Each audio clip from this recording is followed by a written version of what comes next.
তো বন্ধুরা, কি অবস্থা সবার? একটা ব্রেকিং নিউজ নিয়ে আমি আপনাদের মাঝে চলে আসলাম। অর্থাৎ শ্রীলঙ্কা তারা এই বিশ্বকাপ থেকে একবারে বাদ পড়ে গেল, অর্থাৎ অলমোস্ট তারা বাদ।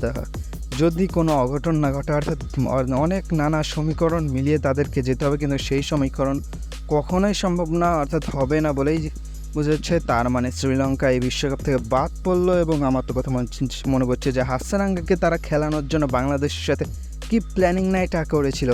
টেস্ট ক্রিকেটে থেকে অবসর নেওয়া প্লেয়ার তাকে টেস্ট ক্রিকেটে আবার ফেরালো যাতে নিষেধাজ্ঞা বিশ্বকাপে না পড়ে। কিন্তু বিশ্বকাপে সে কী হলো? ঘোড়ার টিম। কারণ প্রথম 2 ম্যাচে হেরেই শ্রীলঙ্কা ব্যাকফুটে ছিল এবং শেষ 2 ম্যাচ জিতে তাদের যাওয়ার একটা চান্স থাকলেও বর্তমানে আজকে ম্যাচটি নেপালের সাথে পরিত্যক্ত হয়ে গেছে, যার কারণে শ্রীলঙ্কা একবারে পথে পথে হয়ে গেছে এবং শ্রীলঙ্কা এখন বাড়ির টিকিট অলমোস্ট কনফার্ম। অর্থাৎ তাদের শেষ ম্যাচটি নেপালের সাথে খেলবে এবং নেদারল্যান্ডসের সাথে খেলবে শেষ ম্যাচটি। নেদারল্যান্ডসের সাথে খেলার পরে তারা অবশ্যই কলম্বোর টিকিট কেটে ফেলবে এবং তারা বাড়ি চলে যাবে। এখন বাংলাদেশ এবং নেদারল্যান্ডস ম্যাচ, কালকের ম্যাচটির যে জিতবে সে অলমোস্ট অর্থাৎ 90% সে সুপার 8-এ চলে যাবে।